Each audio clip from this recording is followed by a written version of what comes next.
Hello students, welcome in the physics class. Today we will start with the RLC circuit, that is AC circuit containing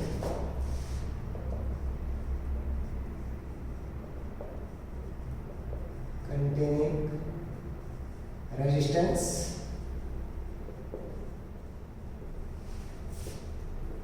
inductance and capacitance C in series. It is also known as RLC circuit. RLC circuit के नाम से ही इसको जाना जाता है। हमारे पास यहाँ पर दो तरह से ये हम लोग सॉल्व करते हैं इसको RLC सर्किट को। पहला आप लोगों के पास आता है that is a phasor treatment. हम लोग फेजर डायग्राम से इसको करेंगे, phasor treatment.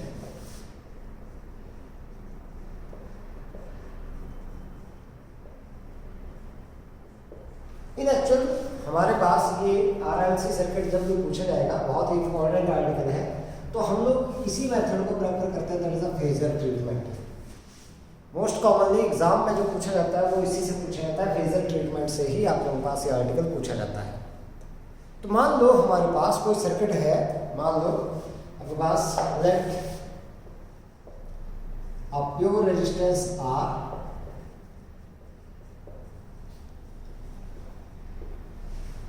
inductance L and ideal capacitor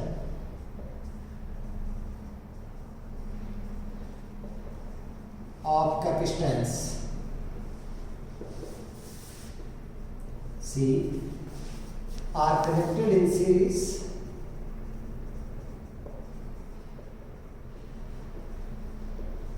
to a source of alternating EMF.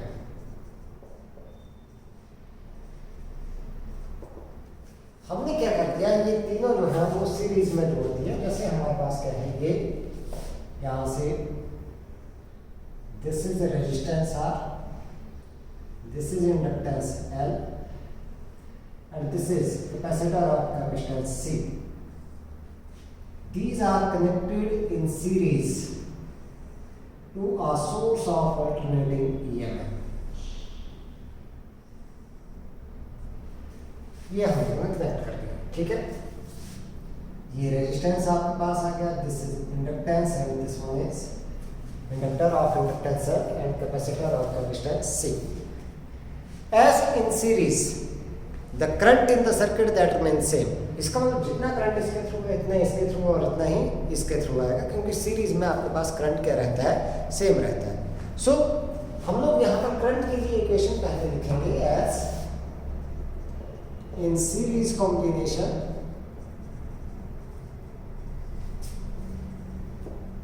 The current is same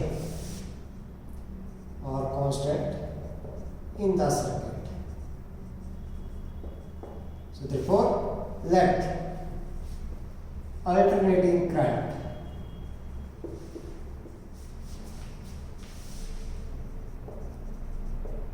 be represented as I is equal to I naught sin omega t. ये हमारे पास alternating current है जो यहाँ से flow कर रहा है। अब क्योंकि वोल्टेज अलग अलग है, तो हम लोगों ने मान लिया कि R के क्रॉस जो वोल्टेज हमारे पास आएगी उसको मैंने मान लिया कि VR, voltage across the inductor let this one is VL end voltage across the capacitor that is VC। ये हम लोग मान and current that is same, ये करंट हमारे पास क्या रहेगा, सेम। अब क्योंकि हम लोग यहाँ पर बात करेंगे इसकी जो अल्टरनेटिव करंट है, रेजिस्टेंस के केस में आपके पास current and voltage these are in the same case. मान लो इस साइड को मैंने क्या कर दिया, ये करंट रिप्रेजेंट कर दिया, ये करंट हर किसी में ये आ गई करंट आपके पास। This is current. Yeah. In the resistance, current and voltage are in the same phase. तो यहाँ पर वोल्टेज भी आपके पास इसी की डायरेक्शन में आ गई, ये वी आर। मैं अगर इसको रिप्रेजेंट करूँ तो मैंने इसको क्या लिख दिया, this is V R. In inductor voltage leads the current by a phase angle of 90 degree. तो यहाँ पर वी एल क्या आ गया आपके पास, that is in this direction. ये आपके पास आ गई वी एल, कितने फेज से आगे है, 90 degree. And in the capacitor, voltage lags behind the current by a phase angle of 90 degree. Phasor diagram बनाएंगे हम लोग। यहाँ पर देखो, हमने अब करंट से चलना है और कहाँ तक पहुँचेंगे हम लोग, वोल्टेज तक पहुँचेंगे। ये जितनी भी कंसंट्रेशन हम लोगों ने की है, ये हम लोगों ने मान ली। मैं यहाँ पर सिंपली अभी करंट की इक्वेशन लिख रहा हूँ, बाकी मैं सारी चीज़ें हटा रहा हूँ। तो हमारे पास यहाँ से क्या आ गया, करंट हम लोगों ने अल्टरनेटिंग करंट माना था, I is equal to I naught sine omega t. ये नंबर माना आपके पास। फेजर डायग्राम बताएंगे हम लोग। यहाँ पर फेजर बना देते हैं। ये आपके पास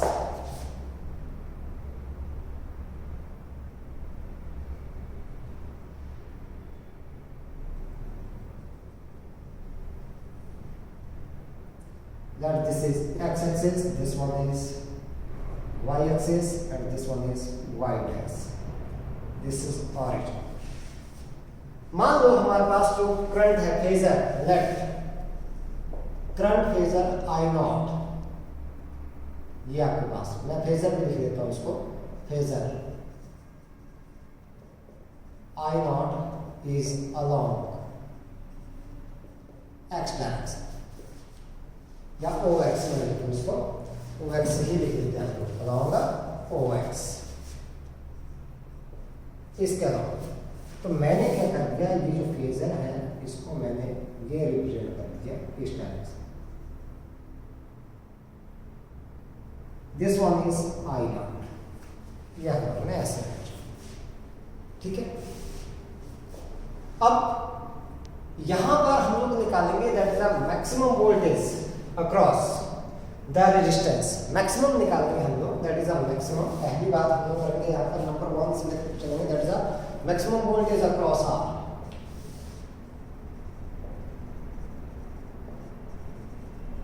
वोल्टेज अक्रॉस आर, मैंने नाम दे दिया इसको बी आर और इसको लिख दिया phasor, that is equal to I naught into R. ये आपके पास आ गया, that this one is number 2।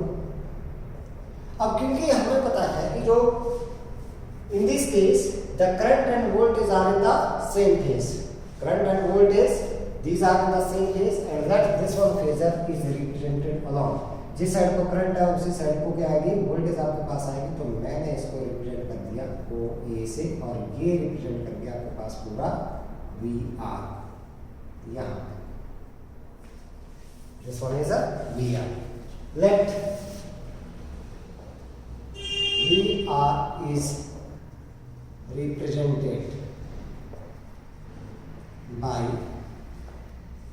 OA, ये हम लोगों ने इससे रिप्रेजेंट कर दिया, ठीक है, along the OX।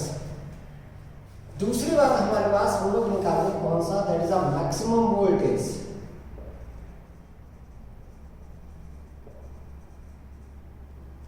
Across L inductor. तो हमें पता है ये वी एल से हमने डिनोट किया है, that is equal to I naught X L, inductive reactance X L. अब क्योंकि हम voltage leads the current by a phase angle of 90 degree, therefore this V L is represented by O B along O Y, इस direction है हमारे पास। तो मैंने ये रिप्रेजेंट कर दिया यहां तक, ये आ गया B, this one.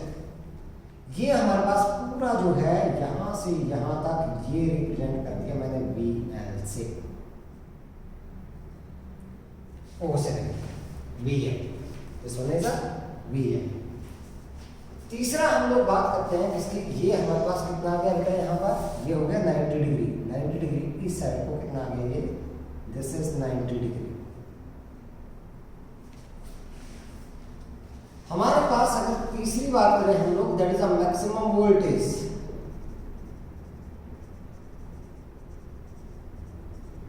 Across C VC, that is equal to I naught XC।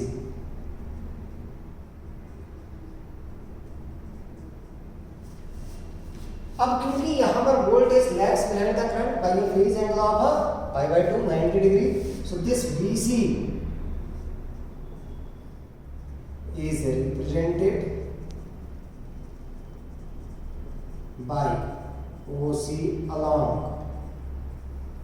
OY dash। ये किया था हम लोगों ने along OX, ये OY और ये किसके OY dash C, और इसको मैंने नाम दे दिया कितना, दैट इज अ VC के बराबर। ये हमारे पास, मान लो हमारे पास VL is greater then VC। VL greater than VC तब आएगा जब आपके पास XL is greater then XC, क्योंकि करंट तो सेम है हमारे पास सीरीज में। सो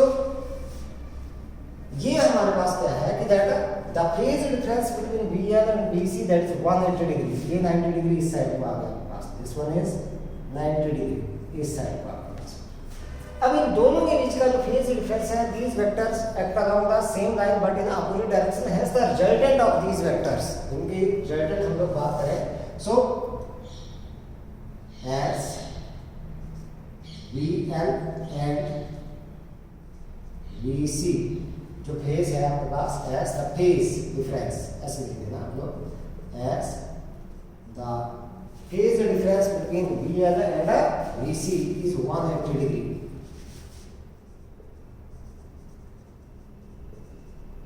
Difference between VL and VC is 180 degree। Therefore, the resultant of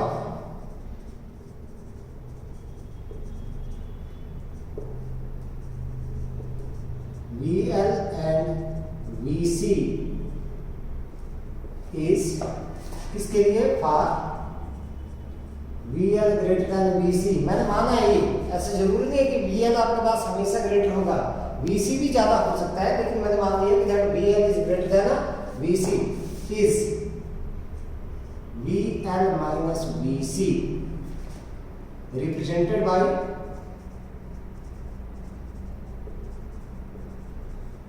OB dash along OY। तो इस पूरे में से इतना माइनस कर दिया हम लोगों ने, ये जो था हम लोगों ने इतना क्या कर दिया, माइनस कर दिया, तो ये हमारे पास इतना रिप्रेजेंट कर देगा, ये B डैश मैंने दे दिया। So this value that is equal to VL minus VC, ये हमारे पास है। अब देखो इन दो वेक्टर का रिजल्टेंट निकल गया, ये बच गया हमारे पास, तो यहां से हम लोग पैरेललोग्राम में कंप्लीट कर लेते हैं।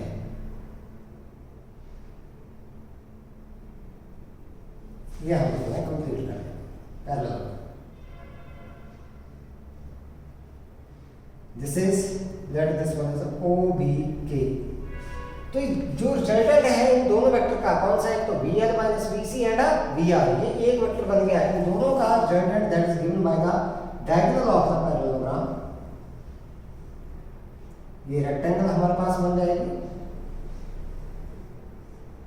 ये हमारे पास it will represent the maximum voltage. ये किसको रिप्रेजेंट करेगा, मैक्सिमम वोल्टेज को, and let this makes angle phi with the current। So it means that the voltage that leads the current by a phase angle of phi। अगर ये बड़ा होता VC तो इन दोनों का रिजल्टेंट नीचे की साइड को आता आपके पास, तो इस साइड को डायगोनल ड्रॉ करते हैं हम लोग, तो आपके पास ये phi एंगल इस साइड को आ जाता, तो इट मींस उस केस में voltage lags behind the current. मतलब जब आपके पास क्या है, when L is greater than C, then voltage will lead the current by a phase angle of phi, and when C is greater than L, then voltage that will lag behind the current। ये दिमाग में रखना आपको, ठीक है। So the resultant of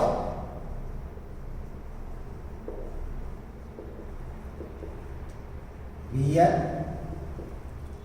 VC and VR is represented by, कौन सा आपके पास, that is a diagonal okay of the parallelogram या रेक्टेंगल OAKB डैश। ये क्या देगा आपके पास resultant, and this resultant that is equal to the maximum voltage across the circuit, उसकी बात करेंगे, ठीक है। ये हमारे पास रिजल्टेंट ऑफ दिस इज ऐसे लिख देना, इज E0 लिख देना आप लोग, इनका जो रिजल्टेंट है that is E0 represented by the diagonal okay of the rectangle this one. तो हम लोग इस रेक्टेंगल में अगर देखें then this one okay square that is equal to OA square plus AK square, ये आ गया AK that is equal to OB dash, so this OK square that is equal to OA square plus OB dash का square, so this OK that is equal to किसके बराबर, हम लोग अगर यहाँ पर लेकर के चलें क्या स्क्वायर रूट लेकर के चलें तो ये आपके पास आ गया किसके बराबर, that is OA square plus OB dash square मिलता है, this is equal to E0 is equal, ये किसके बराबर आ गया E0 के बराबर, that is equal to OA that is VR square plus this is VL minus VC square into the root. अब वैल्यू अगर मैं रख दूं इनकी तो मेरे पास आ गया this E0 that is equal to किसके बराबर आ गया, दैट इज I0 R, यही था आपके पास, इसका square plus I0 XL minus I0 XC का स्क्वायर अंडर द, यहां से I0 स्क्वायर मैं कॉमन ले लूं और कॉमन लेकर के इसका स्क्वायर रूट I0 के बराबर आ जाएगा, तो मेरे पास आ गया यहां से E0 is equal to I0, inside बच गया मेरे पास किसके बराबर R square plus XL minus XC का होल स्क्वायर। इससे इस साइड डिवाइड करो अगर मैं तो मेरे पास आ गया है E0 upon I0 is equal to R square plus XL minus XC का होल स्क्वायर। अब ये अगर voltage upon current that is known as resistance, तो रेजिस्टेंस हमारे पास यहाँ पर आएगा जेड से रिप्रेजेंट करेंगे which is known as impedance, इसका नाम दे दिया इम्पीडेंस है रेजिस्टेंस ही, लेकिन इस कॉम्बिनेशन के साथ आगे that is R square plus XL minus XC का whole square under the root.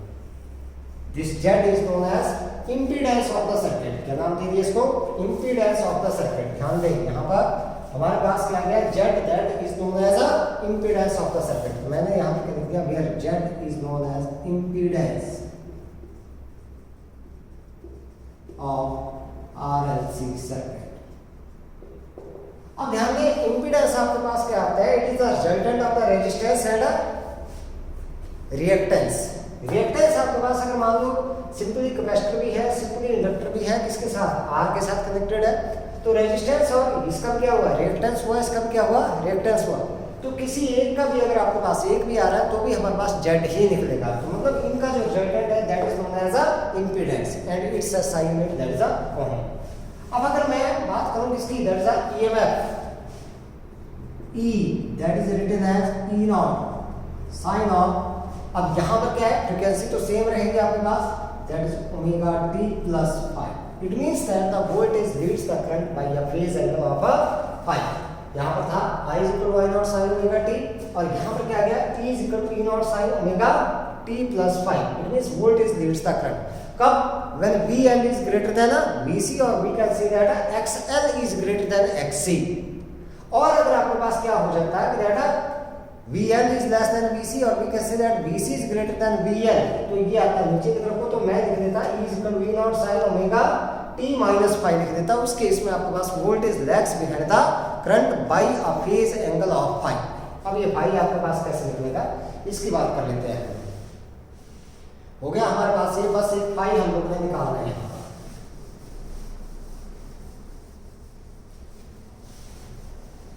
So angle की बात करें हम लोग यहां पर tan ऑफ फाइव किसके बराबर, that is a perpendicular upon base A K upon O A, that is equal to O B dash upon O A. So this tan of five that is equal to O B dash किसके बराबर है, V L minus V C upon this is V R, और tan of five that is equal to I naught X L minus I naught X C upon I naught are. I naught common ले लेंगे हम लोग यहाँ पर, so tan of five that is equal to I naught X L minus X C upon I naught into R. I naught से I naught cancel out, so tan of phi that is equal to xl minus xc upon r। ये कब है, when xl is greater than xc, तो ये हमारे पास क्या निकल गया यहाँ से एंगल निकल गया। अब हम लोग यहाँ पर करते हैं क्या, स्पेशल केसेस की बात करेंगे बेटा हम लोग। स्पेशल केसेस हमारे पास देखो, इस केस में इम्पीडेंस हम लोगों ने निकाल दिया z that is equal to under root R square plus XL minus XC का होल स्क्वायर या फिर एक्सी माइनस एक्सएल का होल स्क्वायर। इसकी बात कर रही हम लोग। पहला केस हमारे पास नंबर 1,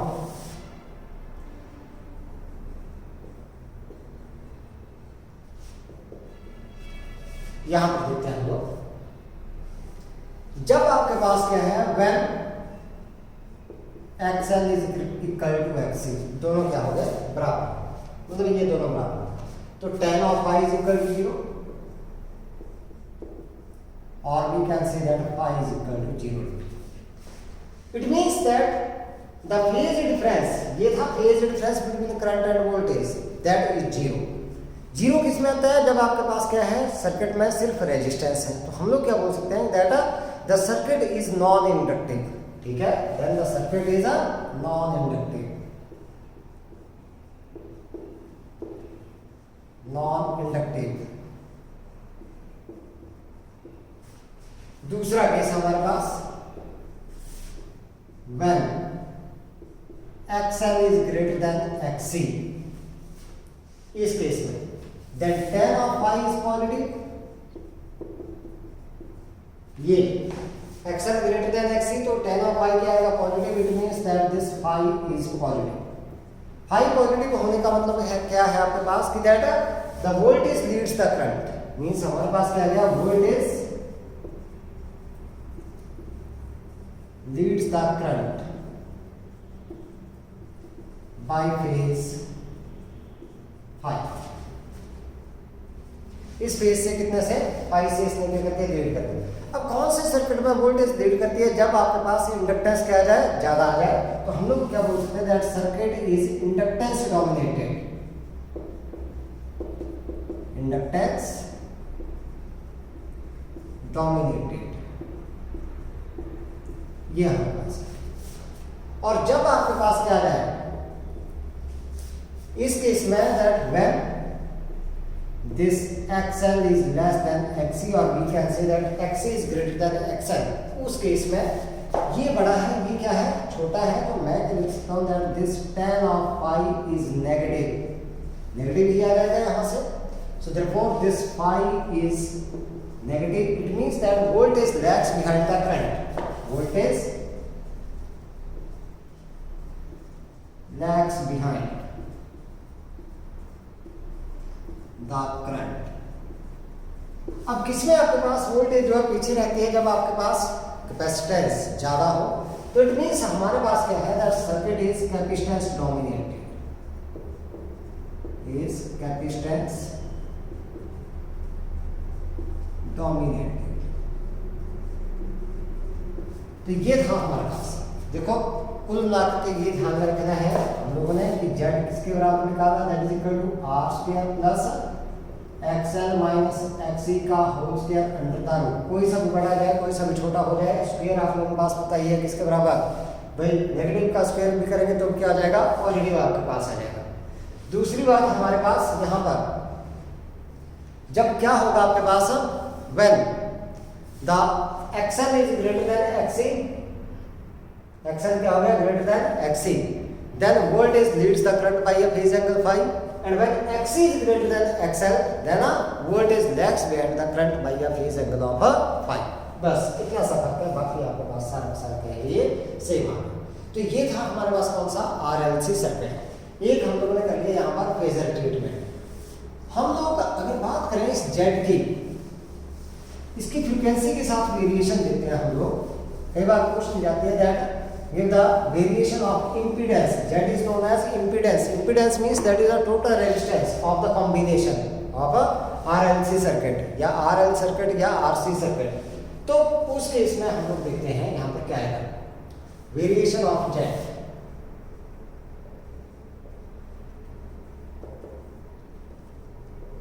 विद फ्रीक्वेंसी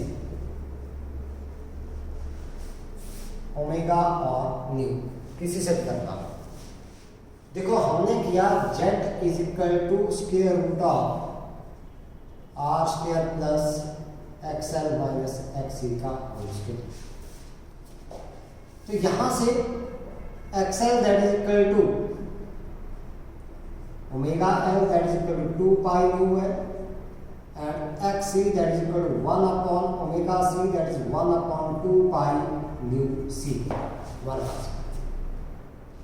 पहले जब आपके पास क्या है फ्रीक्वेंसी कम है, XL is less and XC is high, so this difference that is large, ये डिफरेंस क्या होगा लार्ज होगा, so it means that the value of the Z that is large. As the frequency is increased, frequency क्या की जाएगी increase की जाएगी, XL increases and XC that decreases.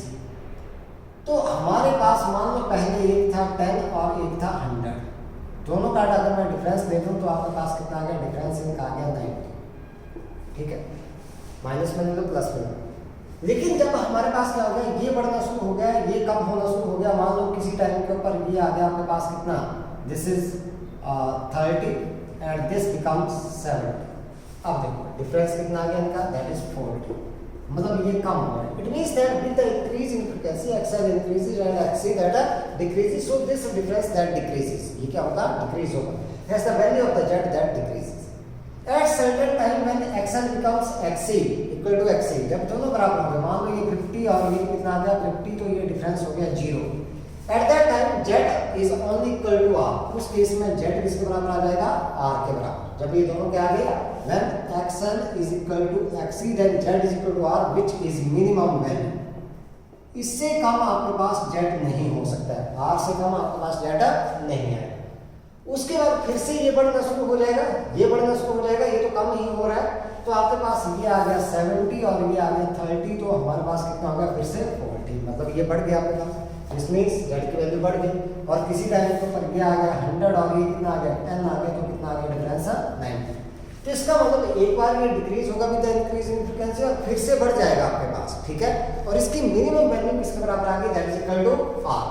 तो हम लोग सिंपली ऐसा लिख सकते हैं कि that with the increase in frequency XL increases and XC that decreases, therefore the value of Z first decreases and it becomes minimum that is equal to R when XL is equal to XC. With further increase in the frequency the value of the Z again increases। तो हमारे पास अगर मैं बात करूं इस तरीके से, जो फ्रीक्वेंसी यहाँ पर आती है जहाँ पर ये Z R के बराबर आ जाता है, that is known as resonance frequency. आगे पढ़ेंगे हम लोग इसको। इस साइड को ओमेगा और न्यू मैंने लगा दिया, इस साइड को हम लोगों ने बात कर ली Z की।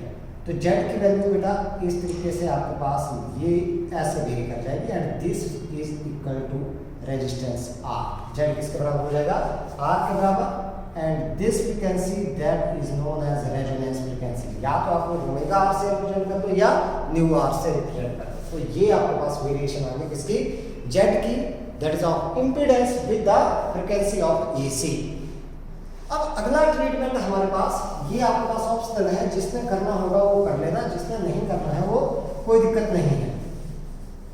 That is analytical treatment. इसी सर्किट में आपके पास RLC सर्किट में हमारे पास क्या है, दैट इज एनालिटिकल ट्रीटमेंट।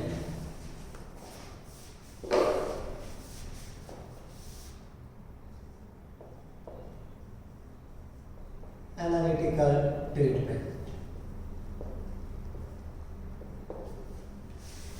मान लो आपके पास pure resistance R, pure inductance L and ideal capacitor of capacitance C, these are connected in a series to a source of alternating EMF। ठीक है, मान लो हमारे पास क्या है, लेट ये हमने मान लिया एक pure resistance R, pure inductance L and pure capacitance, pure capacitor of ideal capacitor of capacitor C, these are connected in series to a source of alternating EMF।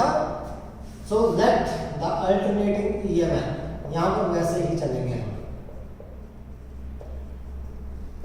is represented as E is equal to E naught sin omega t। ये हमारे पास आ गया, इसको मैंने दे दिया number 1। मान लो किसी टाइम के ऊपर आपके पास जो वोल्टेज है किसके अक्रॉस है, हम लोग सॉरी जो किसी टाइम t के ऊपर लेट एट टाइम t, किसी टाइम t के ऊपर Q with the charge on the plates of capacitor,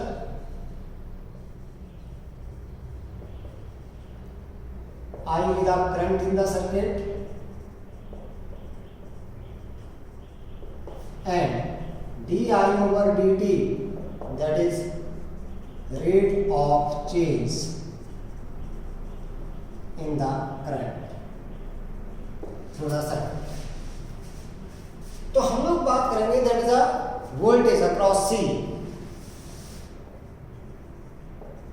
voltage across C, that is equal to Q by C। voltage across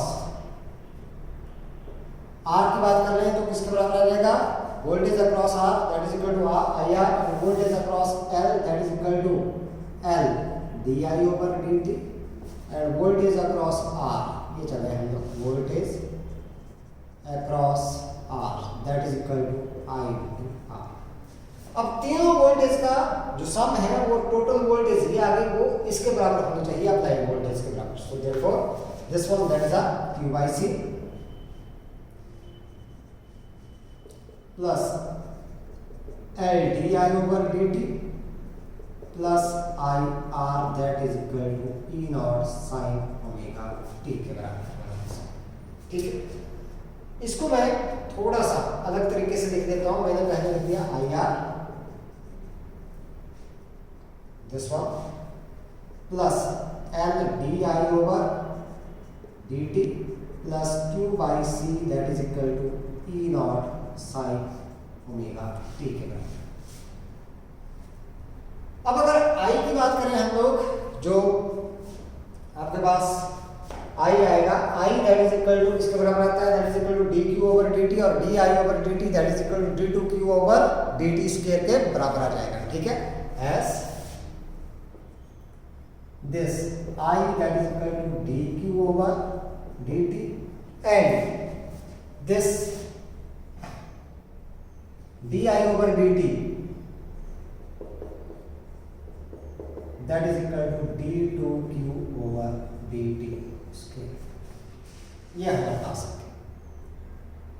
तो यहां से हम लोग ये वैल्यू रख दें तो मेरे पास यहां पर क्या आ गया, ये R, यहां से R d2q over dt square plus L di over dt, oh sorry this one I था आपके पास, दिस इज I, मैंने कर दिया इसको R I था, I आपके पास, this is R dq over dt plus L d2q over dt square plus Q by C that is equal to E naught sin omega t के बराबर।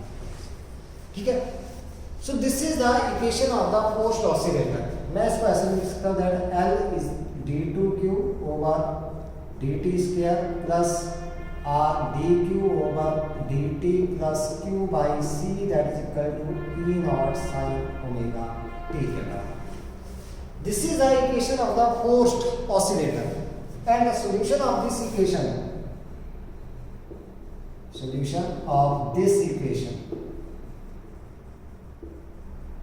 is क्या लिख दिया हम लोगों ने Q is equal to Q naught cos of omega t plus theta.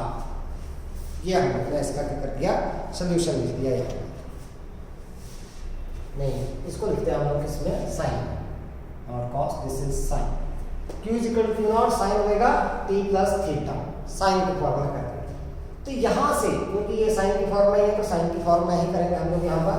So current अगर मैं निकालूं यहाँ से I that is equal to dq over dt, इसकी डिफरेंशिएशन करेंगे तो साइन की क्या आती है cos आती है और ओमेगा t की फिर से ओमेगा आ जाएगी, तो मैंने लिख दिया omega q naught cos of omega t plus theta and this d2q over dt square.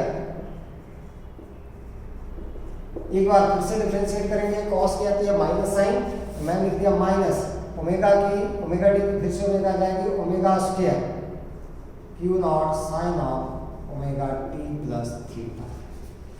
So from this equation, इस इक्वेशन में अगर हम लोग रखेंगे तो मेरे पास क्या आ जाएगा यहाँ पर, दैट इज माइनस, यहाँ पर पहले ये वैल्यू रखेंगे minus omega square L Q naught sine of omega T plus theta plus dq over dt, ये आया आपके पास, साथ में r आ गया तो मैं लिख दिया omega r q naught cos of omega t plus theta. फिर लास्ट में है q बाई c, q है आपके पास this one that is the q naught, तो मैं लिख दिया इसको plus q naught by c sine of omega t plus theta is equal to e naught sine omega t। यहां से क्या करूं मैं, omega square Q naught common है सभी में, तो ओमेगा क्यू नॉट ये मैं क्या कर रहा हूं, इसको कॉमन ले लूं, ठीक है। तो पहले तो इसको मैं पहले यहां से क्या कर रहे हैं ओमेगा क्यू नॉट, देखो इसमें भी क्यू नॉट है, इसमें भी आपके पास क्या है क्यू नॉट है, इसमें ओमेगा नहीं है तो कोई दिक्कत नहीं है, हम लोग कर लेंगे इसको एडजस्ट। तो मैंने क्या किया ओमेगा क्यू नॉट इसको ले लिया कॉमन, यहां पर मेरे पास बच गया minus omega L sine of omega T plus theta plus यहां पर सिंपली मेरे पास बच गया क्या आर, ओमेगा क्यू नॉट बाहर चला गया तो R cos of omega T plus theta. यहां से मैंने क्या ले लिया ओमेगा और क्यू नॉट बाहर चला गया तो इसके पास ओमेगा नहीं था, तो 1 upon omega C sine of omega T plus theta is equal to E naught sine omega t. इसमें और इस दोनों में आपके पास क्या कॉमन है, that is sine omega T plus theta common है, तो ये मैं कॉमन ले लेता हूं। तो मेरे पास आ गया यहां पर this is Q naught omega, ऐसे लिख दिया मैंने क्यू नॉट ओमेगा इनसाइड, यहां से 1 upon omega C minus 1 upon omega L, इसको मैं पहले लिख देता हूं R cos of omega T plus theta plus यहां से मैंने लिख दिया क्या, that is this 1 by omega C minus omega L sine of omega T plus theta is equal to E naught sine omega t. ये मैंने ये x के बराबर है, ये एक्स एल के बराबर है, तो मेरे पास आ गया यहां से that is Q naught omega, this is R cos of omega T plus theta plus XL sorry XC minus XL sine of omega T plus theta is equal to E naught sine omega t बराबर। अब क्या करेंगे हम लोग, multiplying and dividing by Z, multiplying and dividing by Z, Z मतलब impedance है हमारे पास, तो क्या करेंगे यहां से that is Q naught omega Z r by z cos of omega t plus theta plus xc minus xl divided by z sin of omega t plus theta is equal to e naught sin omega t. अब इस equation में क्या करेंगे हम लोग, थोड़ा सा यहां पर हेरफेर करेंगे. Put this r by z is equal to cos of phi, यहां cos दिख रहा है वहां cos रख दो, and xc minus xl over z that is equal to sin of phi, so that this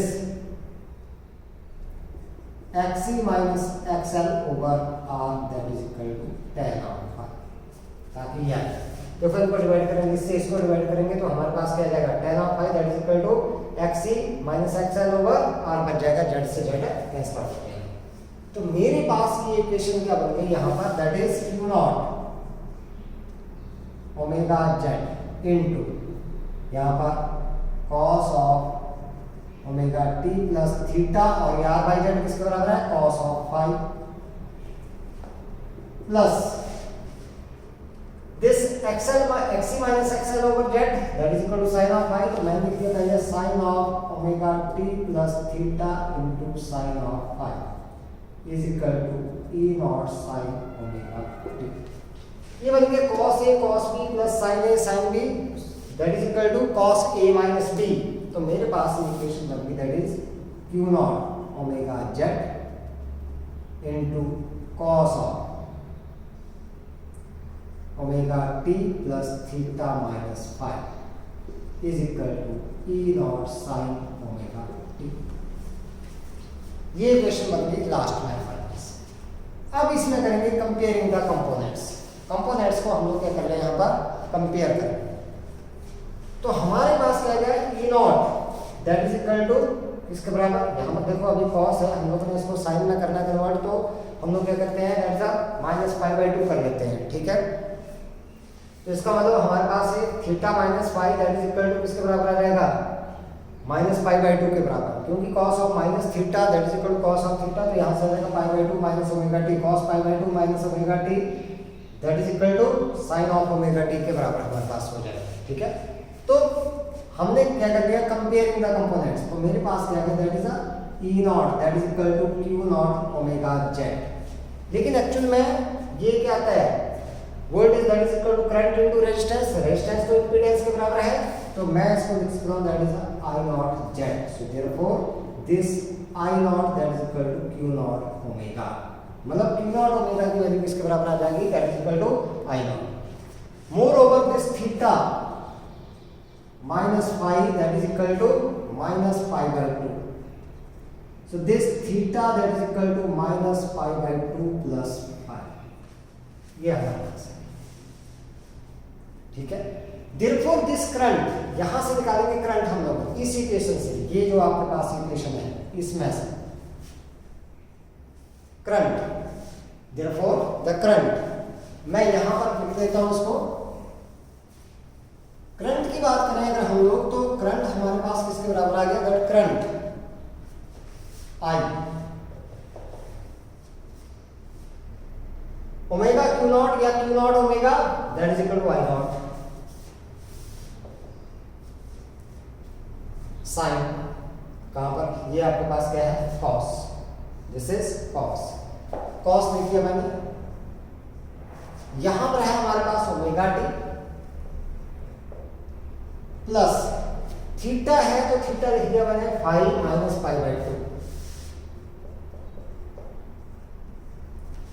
इसको मैं एक फंक्शन मान करता हूं, तो मैंने लिख दिया i is equal to I naught cos of, ध्यान दे थोड़ा सा, मैंने माइनस साइन कॉमन ले दिया यहाँ पर, तो मेरे पास बच गया यहाँ पर क्या पाई बाई 2 माइनस ये आपके पास omega T plus phi. cos of minus theta cos of theta, so I is equal to I naught cos of pi by 2 minus omega t plus phi. Cos of pi by by two minus theta sine of theta, तो यहाँ से आ गया I is equal to I naught sine of omega T plus five. It means the current leads the voltage by a phase angle of five. कब? जब आपके पास क्या लिखा है हम लोगों ने XC माइनस XL लिखा है यहाँ पर। XC minus XL means that is the capacitance is greater than that of the inductance, और हम लोग क्या बोल सकते हैं that is the inductive reactance that is less than that of a capacitive reactance, या फिर capacitive reactance that is greater than that of a inductive reactance. तो उस केस में क्या होगा, आपके पास वोल्टेज लैग्स बिहाइंड और we can see that the current leads the voltage. ये हमारे पास आ गया फाइनल। अब यहाँ से Z निकालेंगे तो देखो हम लोग इनको क्या करते हैं स्क्वायरिंग एंड एडिंग दिस, इन दोनों को क्या कर दो स्क्वायर कर दो और ऐड कर दो, तो हमारे पास क्या आ गया that is a R square upon Z square plus XC minus XL का square upon Z square that is equal to किसके बराबर, that is cos square 5 plus sin square 5।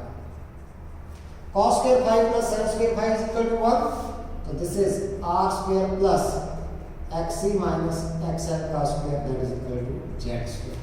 Z निकाल दें यहाँ से, तो Z किसके बराबर आ गया under root of R square plus XC minus XL का whole square. This one is the impedance. तो ये था आपके पास कौन सा method, that is the analytical method, जिसमें हम लोग कहाँ से वोल्टेज से चलेंगे और क्या निकालेंगे करंट निकालेंगे, और यहाँ पर क्या निकाल दिया हम लोगों ने इम्पीडेंस जो है वो निकाल के चल पड़ेगा। ठीक है, तो आप लोगों ने अगर करना हो इसको एनालिटिकल ट्रीटमेंट को तो कर सकते हो, लेकिन नहीं तो आप लोगों ने किसको जो फेजर ट्रीटमेंट है बहुत ही इजी है, उसको आप लोगों ने क्या करना है यहाँ पर प्रेफर करके चलना है। ठीक है,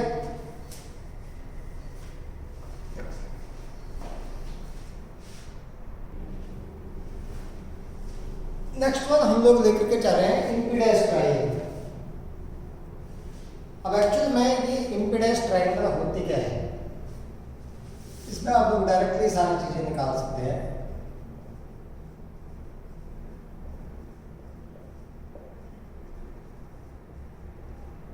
impedance triangle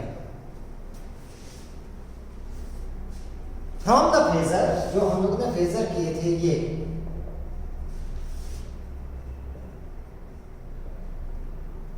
VR is equal to I naught R, दूसरा कौन था that is VN is equal to I naught XL and VC that is equal to I naught XC. What we obtained is called impedance triangle. What we obtained is called impedance triangle.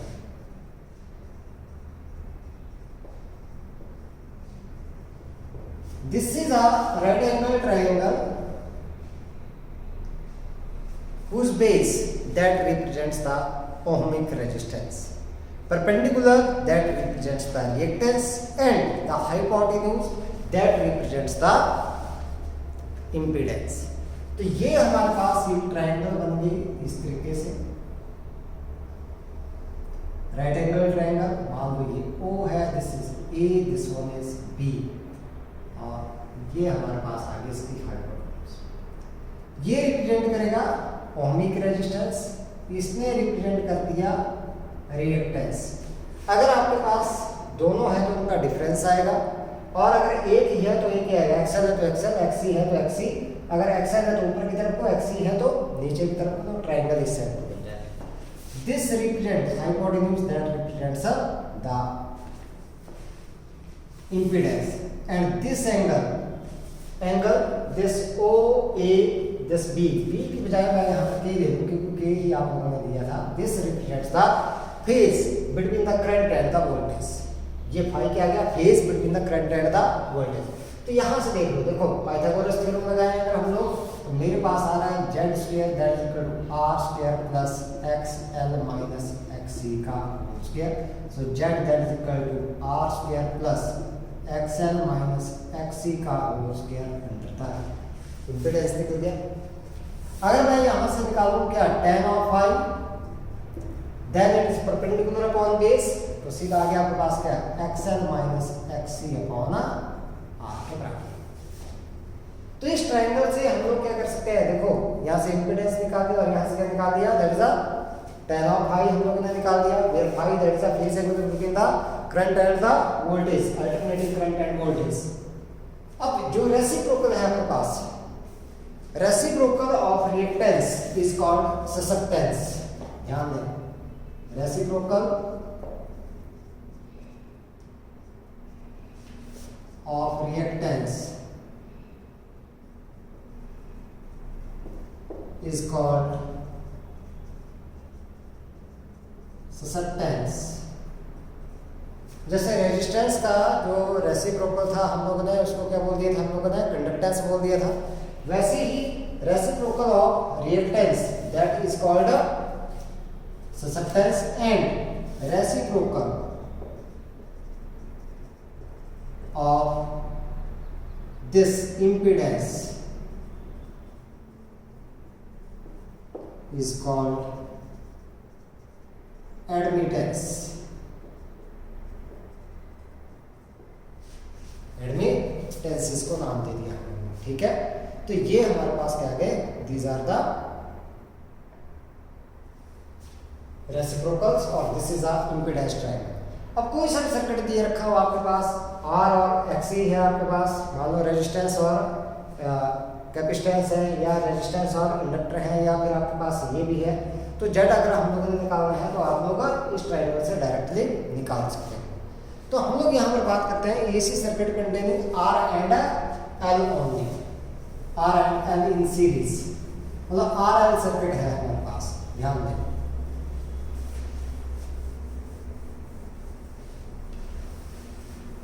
जल्दी जल्दी हम लोग इनको कर लेंगे। AC circuit containing R and L in series। देखो हमारे पास क्या गया, ये सर्किट आ गया, this is R, this one is L। ये AC circuit, this is R, this one is L, इसके अक्रॉस वोल्टेज VR, इसके अक्रॉस वोल्टेज VL के बराबर आपके पास आ गई, ये हमारे पास, ठीक है। यहाँ पर current and voltage are in the same phase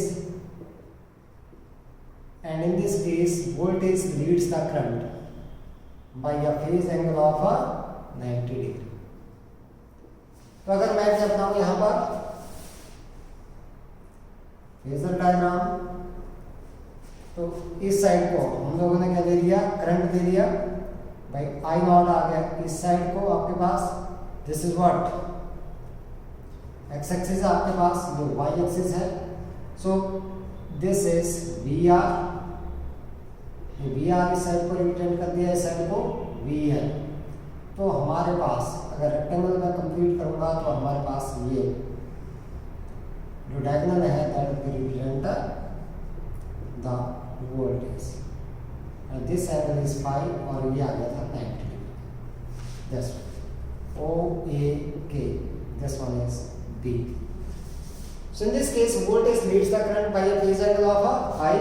तो मैं क्या लिखूं यहाँ से, that is the E naught is equal to VR square plus VL square under the root, that is equal to I naught R square plus I naught XL का square under the root, so E naught that is equal to I naught में बाहर ले लेता हूँ तो यहाँ inside बच गया R square plus XL square, so E naught upon I naught that is equal to Z, that is equal to R square plus XL square under the, मतलब Z यहाँ से निकल जाए। Moreover tan of phi that is equal to VL over VR, that is equal to I naught XL over I naught R के बराबर, so this tan of phi that is equal to XL over R के बराबर, ठीक है। ऐसे ही अगर मैं बात करूँ यहाँ पर देखो वोल्टेज जो करंट है that is I naught sin omega t, तो E आ जाएगा E naught sin omega t plus phi, मतलब voltage that leads the current. By a phase angle of phi. लेकिन अगर मान लो हमारे पास क्या है, AC circuit containing R and C in series, ये सी मैंने ले लिया, तो हमारे पास ये इस तरीके से ये आर आपके पास, this one is capacitance C, ये एसी सर्किट के साथ मैंने कनेक्ट कर दिया, this is R, this one is C, इसके अक्रॉस वोल्टेज वी आर और इसके अक्रॉस वोल्टेज वी सी।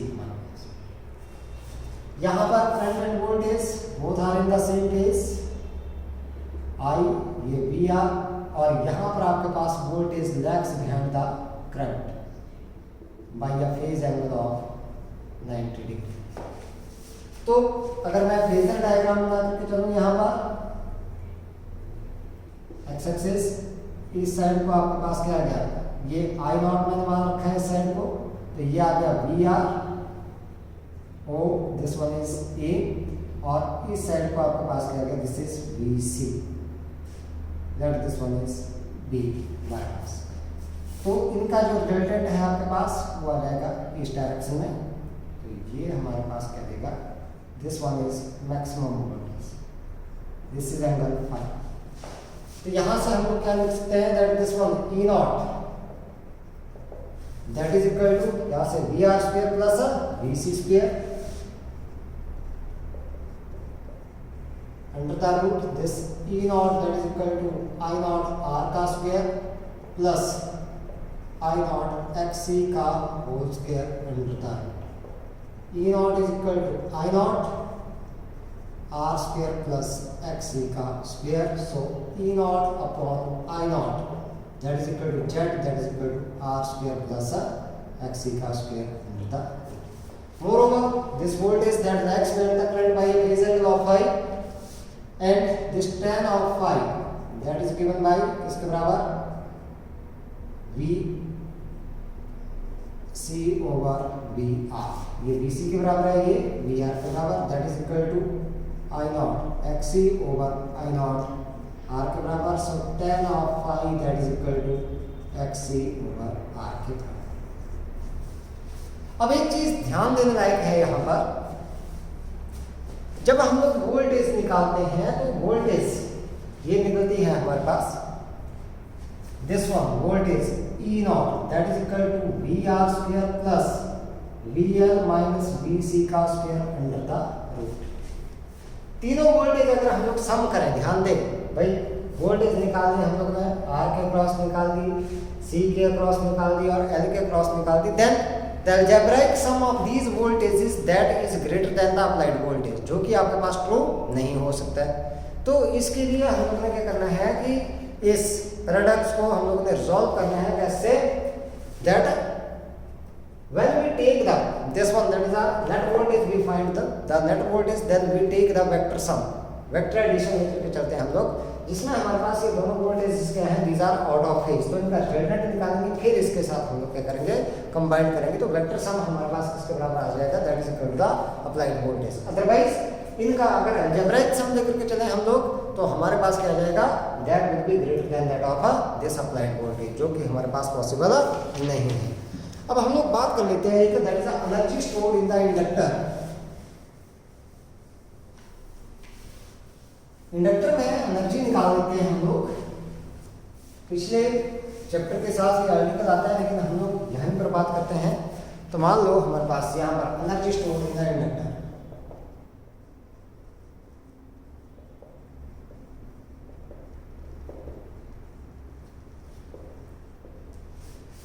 मान लो हमारे पास कोई इंडक्टर है जिसकी इंडक्टेंस एल है, is connected to the source of alternating EMF, ठीक है, let an inductor of inductance L is connected to a source of alternating EMF। इससे हम लोगों ने क्या कर दिया, इसको कनेक्ट कर दिया, ठीक है। अब क्या होगा, इसमें एक ईएमएफ इंड्यूस होगी, बैक ईएमएफ आपके पास इंड्यूस होगी, ठीक है। सो When the current increases from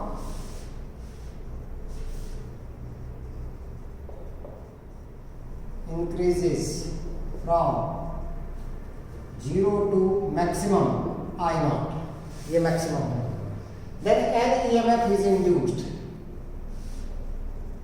EMF is induced, जिसको बोलते हैं हम लोग back EMF is induced in the circuit, and that EMF that is given by E is equal to इसके बराबर L di over dt, यही हमारे पास आता है, ठीक है। अब the work that to maintain the current in the circuit, the work that has to be done against this back EMF. So the work done, rate of work done की बात करें हम लोग, rate of work done, rate of work done power होता है हमारे पास, that is dw over dt, power आती है b into I, तो मैंने लिख दिया यहाँ पर e into I. So this rate of work done, E की वैल्यू है हमारे पास L di over dt और यहाँ पे I, dt से dt cancel out, so this work done that is equal to L I di. So to maintain the current I naught, maximum कितना करना है I naught, to maintain